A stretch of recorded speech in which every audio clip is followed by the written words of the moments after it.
we recently released a free dubstep drum pack, and that demo track that went alongside that free pack. I'm going to be walking through it, because you know, it's got the classic Flux Pavilion sound. The two main important things to getting that Flux Pavilion sound is a combination of square and saw waves, and just a really good chord progression, and they'll just give you your full Flux Pavilion sound. Oh yeah, if you haven't downloaded the free pack, link in the description. Dat plug.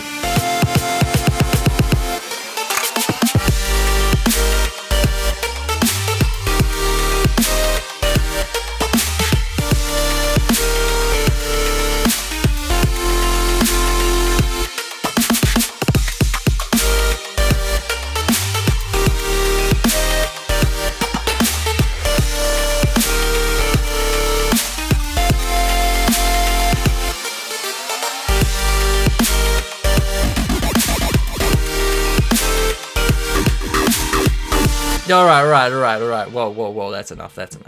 So let's start at the beginning, which of course would be like the main melody, the main chord progression, and it's basically just this in massive, like the level turned up on the envelope, and it sounds like this.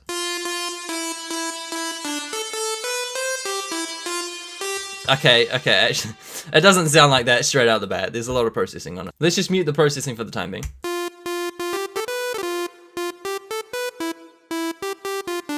Basic ass lead, right? And that is the Flux Pavilion classic lead.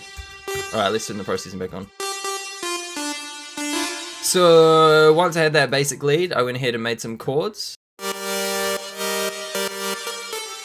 And tried to kind of intertwine them with like a little lead here and there, to kind of give the listeners a break from like the sub bass and the massive wide full frequency spectrum sound that you get with like so many different saw chords laid on top of each other. So yeah, that's why I came up with this little bit and then tied it into the second chord.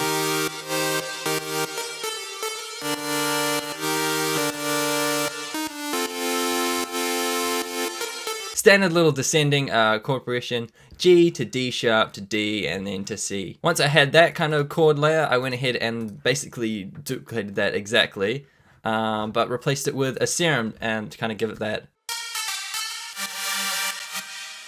I guess we should talk about the processing briefly. So what you can see there is just like a cut off from the low end, so you don't get any of that low end. You save it for the sub, and the bass below that. I gotta stop clapping in videos. And then saturator, the only thing I did there was turn the soft clip on, just so I wasn't clipping to the days. A little bit of OTT, amount like 33%, so a third OTT, and then a filter, which is of course for the intro. Let's have a gaze at that, just a low pass. Building into the drop here, and then classic sidechain, real heavy sidechain, kick and snare. As long as it's sidechain and it sounds good, that's the main thing. Alright, moving on to the next layer, which is just a super saw and some serum this time instead of massive. Some real bright super saw chords, same kind of EQ, same saturation. I think I just copied across the EQ and the saturation there. And then same side chain. So these two together kind of make up the top end of the frequency spectrum and really give the chords a full stacked sound, I guess. Okay, moving on to the backing.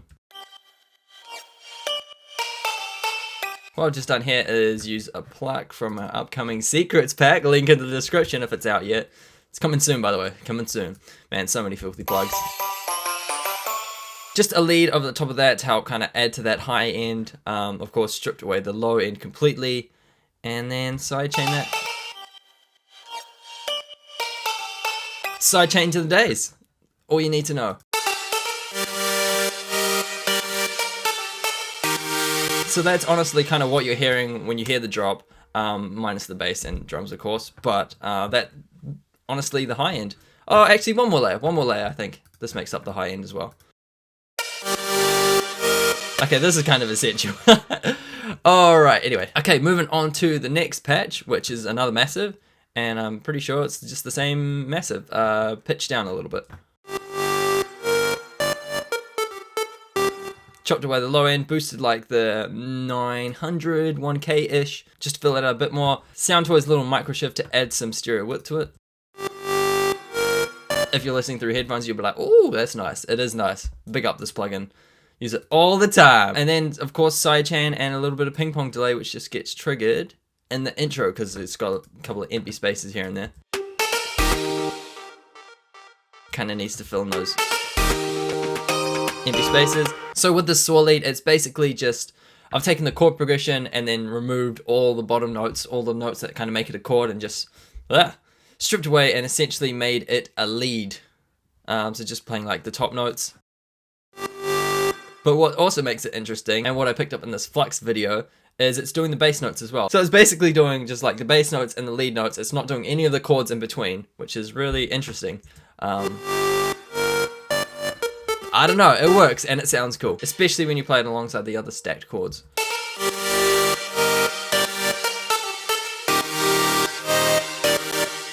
Let's get into the sub bass because, you know, it's kind of sounding a little bit empty on that bottom end. I don't know, I just kind of picked that up, but you know. And then sine wave, octave 2 down. It doesn't have to be in analog, it can be in massive, it can be in serum. Along with any of these other patches, they don't have to just be massive or serum, you can do it any other way. It's just basic kind of saw square waves. Yeah, so for the sub bass, I used analog and then just essentially made oscillator 1 a sine wave. Like so. I think the default sine wave, so I didn't really need to show that. Octave 2 down. This is kind of essential. A little bit of a pitch envelope.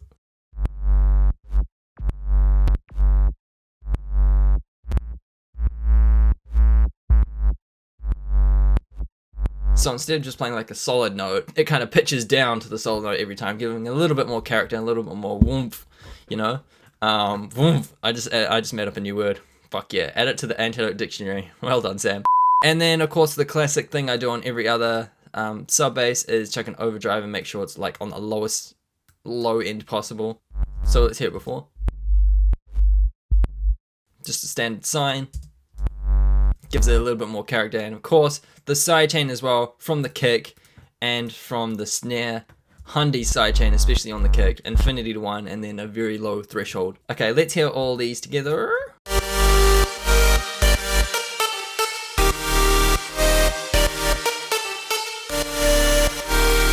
Sounding very full, very stacked. There's not that much room for anything else in the mix. That's why when you introduce the drums and everything else, you make sure they're sidechained hard. Otherwise, nothing's going to get through that mix. It's just going to sound messy right at the end. Okay, a couple more things to add in terms of like the VST instruments and melodic side of things. The riser sub in between these chords. So let's just play the bass and then the riser sub together. It's essentially...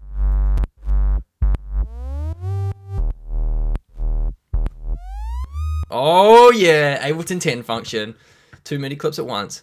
So these notes, so the grey notes are what the sub's playing, and these green notes are what this riser sub's playing. So like in between the breaks, it's just doing a little bit of like a cheeky rise on the sub and on a layer above it.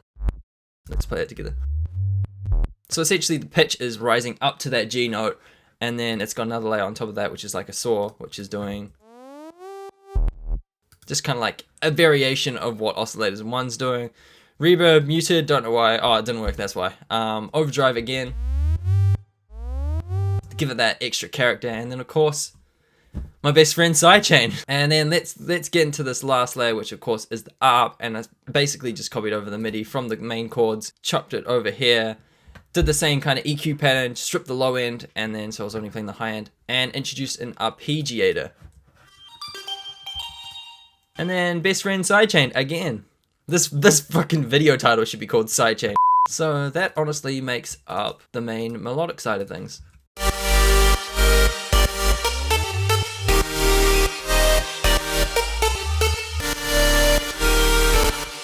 Let's take a look at this pluck, because it's just doing like some offbeat things at the moment. Let's get the metronome going. So every downbeat essentially, and let's take a look at massive. Oh, what would you know? It's a saw wave, and it's another saw wave. Dimension expander, EQ, and I feel like the first envelope's doing everything. And you're probably asking, Sam, what's up with envelope 1? Well, as you can see, it is attached to the amp, or the volume, of the second oscillator, which is like a square. Yeah, it is a square. So if we just played oscillator 1 by itself, you can hear it's exactly right on top of the metronome. And if we played oscillator 2 by itself, doing the octave up, and it's slightly out of time, which makes it sound awesome. So instead of the two notes doing exactly the same thing, the top layer is like slightly shifted to the right. It's just so the chords aren't so it gives it a little bit of feel to it, you know. Let's move on to the drums. This is where the freebie comes in, right? So I'll just solo the drums first. A little bit of saturator for that extra drive, you know what I'm talking about? You pick up this free pack. Link in the description, guys. I don't really need to talk that much about the drums, apart from they sound amazing, and then they're just doing like a standard kind of triplets pattern. Got your solid snare right here. The tail wasn't quite long enough, so added a little bit of extra tail here, which was a snare, and then, you know, just did a fade in, and so it's only playing the tail. Let's move on to, I have a funny feeling this is like the triplets percussion sound. Strip the low end completely, and best friend sidechain yet again. Kind of adds to like the rhythmic feel of it. And then of course a top loop, which I realized I didn't have any kind of triplet top loops, so I had to introduce a new groove, right? Which is this little button here. And then quantize 8T, T for triplets. Actually, can I turn this groove off? See before and after? No, it's transients, and then we'll switch it to this mode. I don't know too much about this. I know what it sounds like, but I don't know how to describe it to you. So, and then the transient envelope down a little bit lower. So it's kind of like playing staccato, really snappy, fast bits in the drum loop. And then of course, groove quantize that to the 8T. There's just a certain Pirates feel whenever you hear like triplets. Is it the Pirates of the Caribbean theme that's in triplets? It might be actually, yeah. And then just kind of standard rises building up to the drop. And, well, I've got low key chords. Oh, this is in between the breaks and the main chords, isn't it?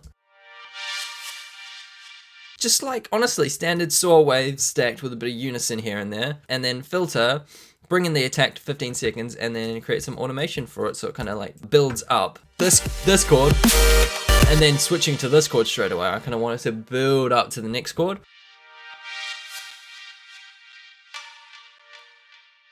So, slam on that OTT, 100%, and then strip the low end even more. What's that up to? 700. Damn.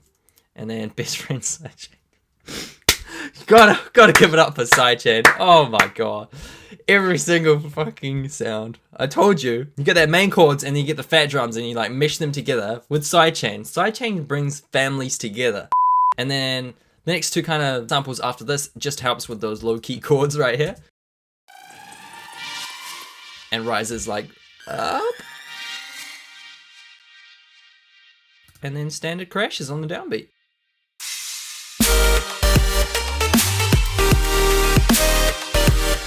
And that is honestly it. Oh, what's this? A cheeky ride. You know, you gotta switch it up every once in a while. So I guess that about wraps up this video. If you're gonna take anything away, it's that Massive is still sick. In all seriousness, you came here for Flux Pavilion tips. Here's your Flux Pavilion tips. Saw waves are king. Use a lot of sidechain. Try to establish a really good chord progression at the start, and then just stack up the chords with different instances of Massive or Serum, and doing a similar kind of saw wave pattern. Saw waves are key when it comes to filling out that frequency spectrum and making your sound just full and wide and just in your face essentially. So yeah, once you've made that chord progression, I'd suggest kind of like mucking around over the top of it with like a lead, like a saw lead or something like that. Try to establish some main melody over the top of it. So yeah, bring in your drums and then sidechain all of your like main melodies, main leads, main chord progression, sub bass, whatever, to the drums so the drums can punch through really hard. You know, just little bits here and there that kind of like add to the track, make it really interesting for the listener, and you're on your way.